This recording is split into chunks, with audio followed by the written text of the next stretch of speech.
Kaya nunukat ya kulin nyinin janangin kadich. Noongar of Beeliar Buddha ngalakwankin korokoro noongar nyitin yai Buddha. Hello everyone. You have come to sit, look and listen about the Noongar owners of the riverlands around Perth. We speak of a long time ago in the Noongar creation time, today and for the future.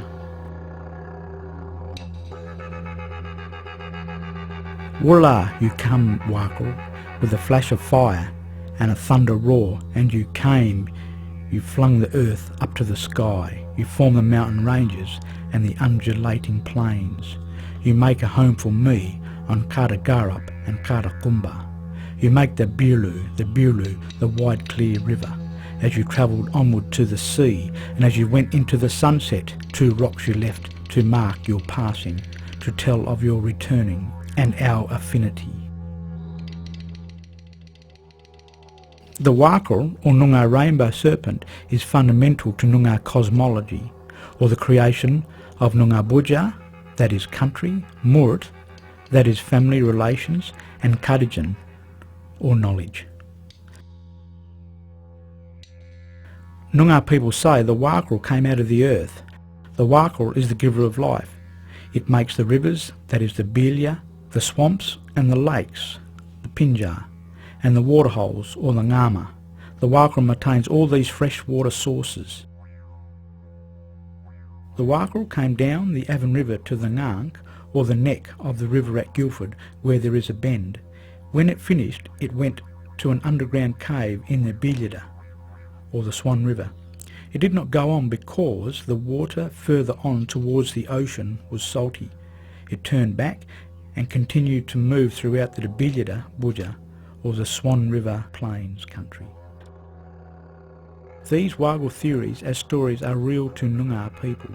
If one were to look at Derbyl Yarrigan, known as the Perth Water, from the top of Cartgenongin Bow, or the hill to see afar, or otherwise known as Kings Park, one could visualise this huge Wakal twisting and turning as it made its way to the coast at Walyalup, also known as Fremantle.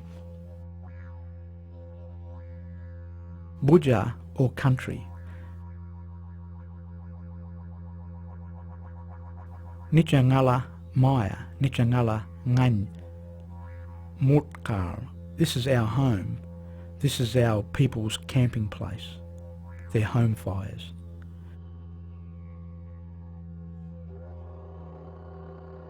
Noongar Buddha. The country or lands lie in the southwest corner of Western Australia. It extends east of Esperance, moving in an arc to the northwest close to the small wheatbelt town of Noongar, and west-northwest towards Carew, south of Geraldton, across on the west coast of Western Australia. These are the general boundaries of the Buddha, or country, where all Noongar Murit or family have geographical land and family regional affiliations. The Beeliar, or the Swan River, is the home of the Noongar. Throughout the Beeliar Buddha, or Swan Riverlands region, there are a number of Noongar sites. One name associated with the Crawley Bay and Crawley Point areas is Gurtandalup. There is some evidence that the name Gurtandalup means a place of betrothed persons, or hearts coming together. This name corresponds to Noongar accounts of the use of the area as a place where marriage ceremonies actively took place in the past and still today. Another name regularly associated with Crawley Point, or Pelican Point, is Buttandalup. The place of pelicans is reported to have been a favourite playing spot for Noongar Kulunga, or children. Here the Kulunga would learn to recognise different footmarks and would imitate the different birds. Noongar people preferred shallow places along the Beeliar, or the river, places like Mudagarup, where food gathering or moving from one side of the river to the other was much simpler. This word, which means leg holes, was the name given to the flat area around the causeway. Noongar mam, or men, would wade into the shallows with their gidgee, or spears, and gidgel, the cobbler, and other fish. Near this area is another place known as Guninyup, According to Noongar, the name Gunnup is derived from the Noongar word gunna, or feces.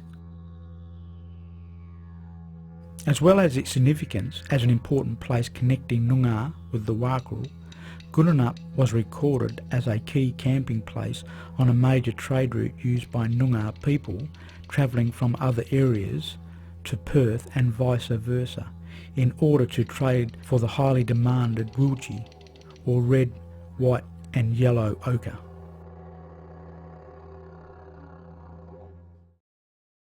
One of the things that that Uncle talked about at that place there is that it was a ceremonial place, and more so ceremonial for the fact that it had a lot of areas where women had special places too, and he didn't know, and it wasn't in his right or in my right to know what had taken place.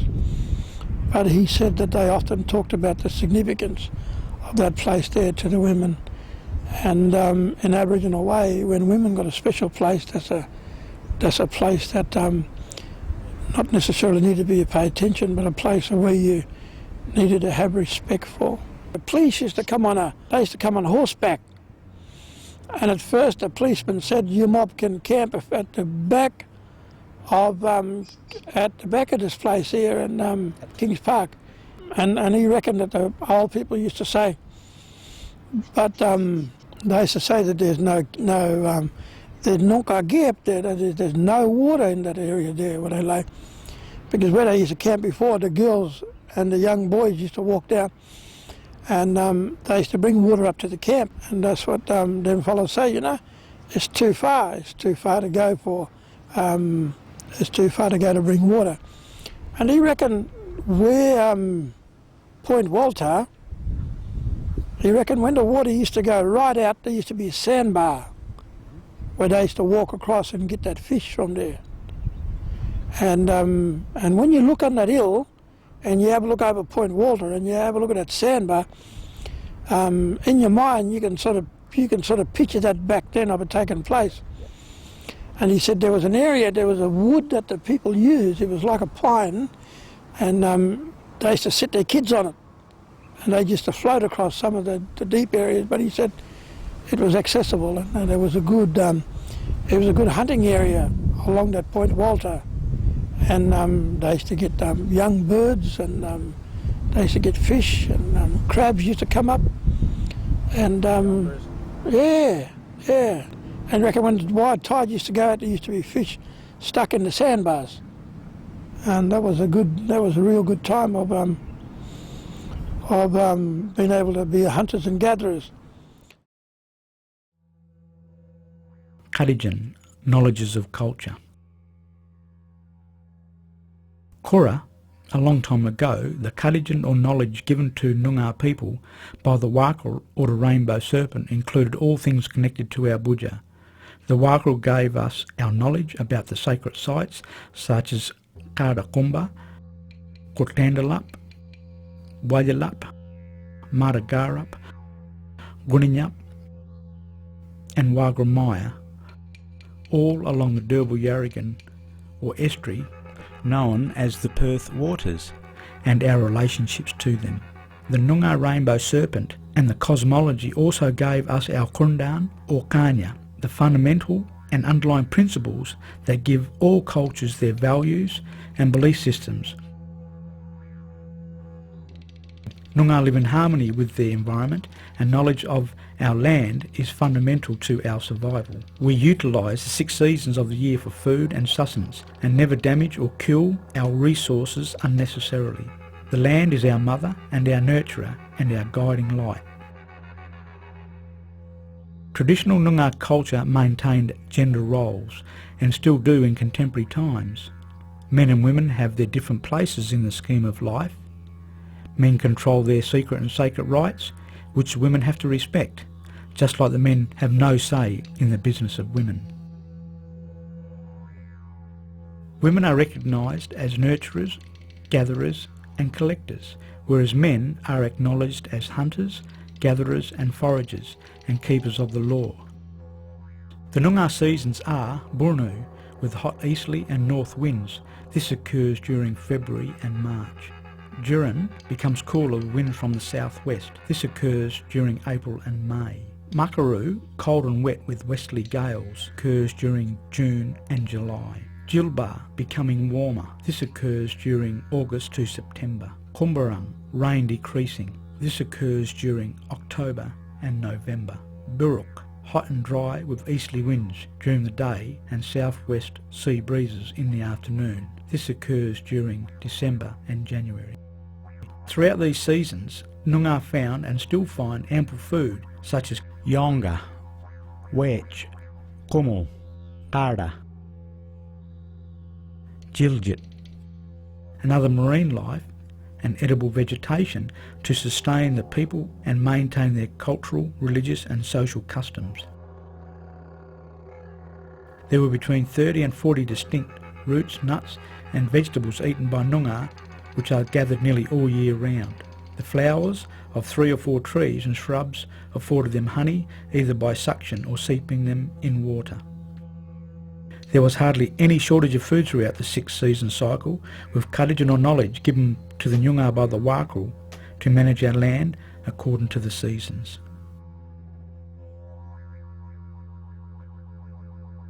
Murt, family or relations. For Noongar, your Murt is your family or your relations. The Wakru gave us the foundation of our knowledge about kinship systems and how we relate to one another. For instance, who we could marry and what our obligations are to one another. Noongar descendants suggest Noongar of Beeliar, Pinjarap and Baladong Noongar Buja. Interpreted into Wadja language, it says this is our rivers, our swamps and our hills.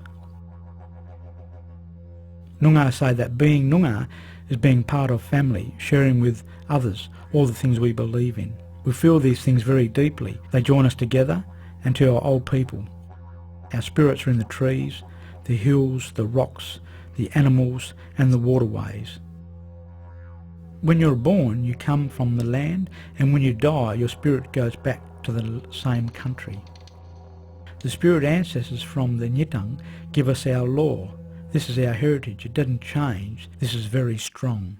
Because what happens then, you've got the children of those two couples who've got affiliations in both countries. Yeah. So they can go between both quite easily, and thus when I start off with my story, I can travel quite easily through Yamaji country because that's my grandmother's area.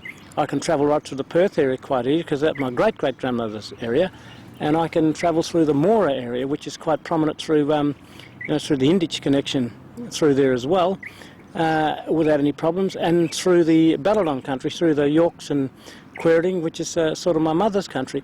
So what it does, it opens up the whole landscape for you. And even though it opens up all the landscape, you still have an affiliation back to one part. So even though I have a connection all the way through, my affiliation is still back in Pinjarra. And this is what I'm talking about. You can't explain it. Even though I wasn't born there, it's my grandmother's country and great-grandmother's country and great-grandfather's country. You go back all through those areas, you'd find that it is something beyond that. There's a spiritual link that pulls you back. And it's not necessarily just me. It's a lot of people who are looking for a place of belonging. And sometimes they find that place of belonging in very unusual places, or sometimes they find it exactly where they're looking for it. Kura Yiye Mula Buddha, from the past to the present and tomorrow. Colonization. In 1829, Captain Charles Fremantle arrived at Woodman's Point, about 7 miles south of the mouth of the Swan River, upon where he and his crew saw and heard Noongar on both sides of the river, who in his words hallooed very loud and appeared to cry out, "Warra, Warra." Fremantle and his crew had not proceeded very far before they heard yelling of the Noongar, and upon leaving their boat saw a Noongar with a firebrand in one hand and 2 spears in the other. He appeared to be shouting, "Warra, Warra," and pointing to the shore where the boat was, desiring them to go away. Warra in Noongar means no good or bad. Over 140 years later, keeper of the stories, Tom Bennell said this, "Wedula wort dombring, see, that means the white took over. Kedil Barmin Balang, that means he, the Noongar, is going to get his spear and try and drive him out or kill him." In May 1829, Captain James Stirling formally annexed the Swan River colony for the British Crown. In June 1829, 69 colonists arrived aboard the Parmelia under Captain James Stirling, who later became the first governor of the Swan River colony. By December the same year, there were 652 British settlers recorded as living in the Swan River colony. By 1831, the Beeliar and Noongar were in conflict with the colonials who had been occupying their budja, and a number of attacks on Noongar Murut by Wadjalas, whitefellas, became a regular occurrence. As invasion, exploration and colonisation extended further into other Noongar budja, further to the east and south, many of these other Noongar Muruts tried to protect their budja. I do know they are my relations. They're from the same tribe, and the tribe is the Wajak tribe. And they come from along the Swan River, around Kings Park, right down to Fremantle. I can go right back to, in say, the Perth connection or the connection from around this area, go back to my old great-grandmother, which is Fanny Bolbuck. Fanny Bolbuck was actually born on Harrison Island and used to go between Harrison Island right up to Kings Park. Then they'd come south around this area down here towards the, following the swamps more than anything else. It was really the swamp country. Niche bojo kanya, niche koer barang in bojo kalak maya kanya no. Daman gaman ga wer no kaya mur kanya. Daman gaman ga nonokot bojo kanya kalak kulangas Buddha journey. That says that this is the country that I belong in. This Daman gaman is my grandmother and grandfather. This is their land where their spirit moved now. Buddha, or later on, this is going to be the responsibility of my children. And my children's home and this place here will always be linked to their spirit.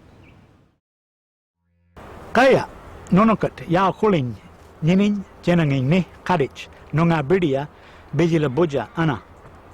Ngalak wang nuna yai, kora nyitin, yai Buddha. You have come, sat, looked, listened and come to understand about the traditional owners of the Swan River lands. We have spoken to you today about a long time ago in the creation period, today and of the future. Buddha nuna wat kulin wangkanin, bula nuna mutang, wam, mam, yok, kulanga, nuna wangkanin, kaya, nicha Beeliar Budjara Noongar Beeliar, kora, yei Buddha. Later, when you go away and speak to many of your family, strangers, men, women or children, you can tell them, yes, this Swan River and its surrounding lands is owned by the Noongars since a long time ago, that still is today, and no doubt in the future. Kaya.